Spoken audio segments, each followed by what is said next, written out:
साथियों नमस्कार। आज का वीडियो का मुख्य विषय है कि बलवान नवमेश और धनेश यदि लग्न में हो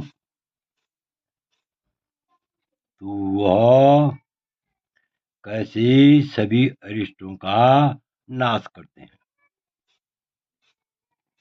इस विषय पर हम विस्तार पूर्वक चर्चा करेंगे।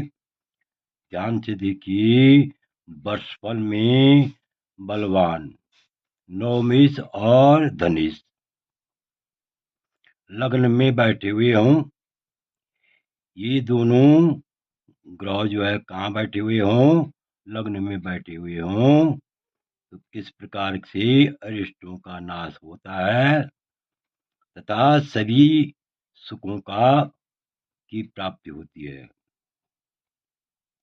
तो देखिए, इसी विषय पर हम विस्तार पूर्वक चर्चा करेंगे।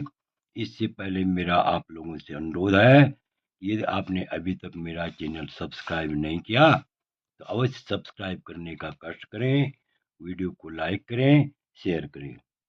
देखिए, लिखा हुआ है बलान्वितो धर्म धनादिनाथो क्रूरैर्दृष्टो तुनगै यदास्ताम राजम गजास्वाम्बर रत्न पूर्णम दृष्टस्य नासो तुलम यशश्च।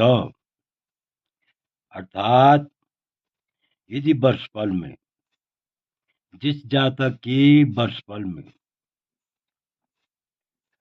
बलवान धर्मनाथ,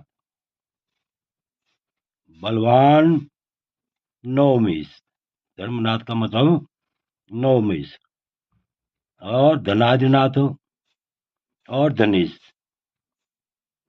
पाप ग्रह से अदृष्ट हूँ, क्रूर अदृष्ट हो, अर्थात पाप ग्रह से अदृष्ट हों और वे कहाँ बैठे हुए हों, तो नुगो यदास्ताम, यदि वह तनु स्थान में अर्थात लग्न में बैठे हुए हों, तो उस वर्ष क्या होता है। यदि वर्षफल में ऐसे ग्रह हों तो उस वर्ष क्या होता है, राज्य लाभम, राजपक्ष से लाभ की प्राप्ति होती है। गजास्व अम्बर रत्न पूर्णम, और राज्य पक्ष से लाभ होता है और सवारी आदि का भी लाभ होता है, और सवारी आदि का भी लाभ होता है, और सभी अरिष्ट क्या होते हैं, अरिष्टों का नाश होता है तथा अतुलम यश, अतुल यश को देता है। अर्थात उस वर्ष अतुल यश की प्राप्ति होती है। तो अब भावार्थ से और भी स्पष्ट हो जाएगा। जिस जातक की वर्षफल में बलवान नवमेश और धनेश क्या हो, पाप ग्रह से अदृष्ट हो, और ये दोनों बलवान नवमेश और धनेश कहाँ बैठे हुए हों, लग्न में बैठे हुए हों, तो उस समय क्या होता है, राजपक्ष से लाभ होता है और वाहन संबंधी लाभ होता है और अरिष्टों का नाश होता है तथा अतुल सुयश की प्राप्ति होती है। तो इस प्रकार से हम कह सकते हैं कि वर्षफल में बलवान नवमेश और धनेश ये दोनों क्या हों, बलवान कब होंगे, स्वगृह नवमेश या उच्च का नवमेश, या स्वगृह धनेश या उच्च का धनेश कहाँ बैठा हुआ हो, लग्न में बैठा हुआ हो, तो उसी वर्ष जो है सभी सुखों की प्राप्ति होती है और सभी अरिष्टों का नाश होता है। अब आगे देखिए, आगे क्या लिखा है, त्रिषष्ट लाभोपगतिश रसौम्य केंद्र त्रिकोणोपगतिश सौम्य रत्नाम्बरस्वर्ण यशः सुकाप्तिं नासोप्यरिष्टस्य तनोश्च पुष्टि। जिस वर्ष किसी जातक के वर्षफल में 3 त्रि अर्थात 3, षष्ठ अर्थात 6 और लाभो अर्थात लाभ स्थान मतलब 11 भावों में क्या हूं? पाप ग्रह हूं। कौन से भावों में? 3, 6, 11 तृतीय स्थान में। यदि वर्षफल में तृतीय स्थान में, 6वें स्थान में और 11वें स्थान में पाप ग्रह हूं और केंद्र या त्रिकोण में शुभ ग्रह हूं, केंद्र त्रिकोणोपगते सौम्य, केंद्र और त्रिकोण में क्या हूं?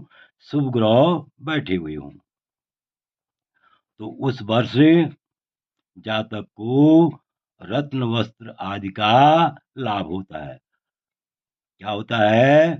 रत्न वस्त्र आदि का लाभ होता है और अरिष्ट का नाश होता है। अरिष्टस्य नाशो। अनेक प्रकार सुखाप्तम अनेक प्रकार के सुखों से युक्त होता है और तनोश्च पुष्टि शरीर की पुष्टि होती है तथा सभी सुख प्राप्त होते हैं। तो इस प्रकार से वर्षमल में 3, 6, 11 में पाप ग्रह जो है शुभ फल देने वाले कहे गए हैं और वर्षफल में त्रिकोण या केंद्र में शुभ ग्रह बैठे हुए हों तो ऐसे में भी सभी अरिष्टों का नाश होता है और सभी सुखों की प्राप्ति होती है। अब आगे देखिए, आगे क्या लिखा है? यदा स्ववीर्यो मुथादिनाथो लग्नाधिपो जन्म विलग्न हुआ केंद्रे त्रिकोणाय धनस्थितास्ते सुखार्थ ही माम वरलाभ दास्यु।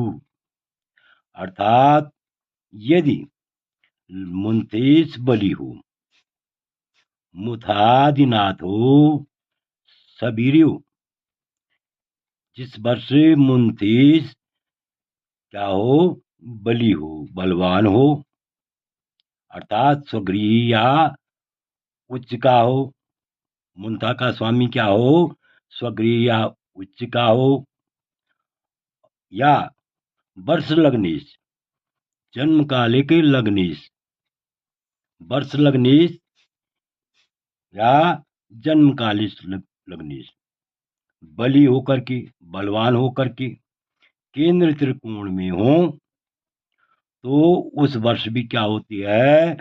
सुख, अनेक प्रकार के सुखों की प्राप्ति होती है और सभी प्रकार के मनोरथ पूर्ण होते हैं।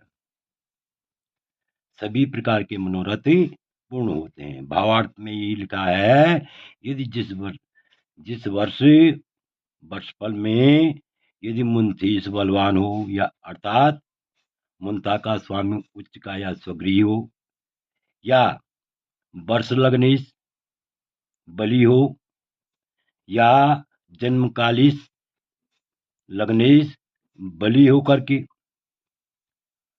केंद्र में बैठा हुआ हो, अर्थात 1, 4, 7, 10 में बैठा हुआ हो या त्रिकोण में हो तो उस वर्ष जो है सभी सुखों की प्राप्ति होती है, सुखार्थ और अनेक प्रकार के धन संपत्ति से उस वर्ष जातक लाभ प्राप्त करता है। तो आशा है कि आप इस वीडियो को भली बात समझ गए होंगे। आपसे अनुरोध है, यदि आपको यह वीडियो अच्छा लगे तो मेरे चैनल को अवश्य सब्सक्राइब करें, वीडियो को लाइक करें, शेयर करें। वीडियो देखने के लिए बहुत बहुत धन्यवाद।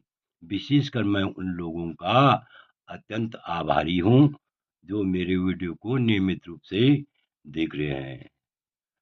वीडियो देखने वालों को पुनः धन्यवाद।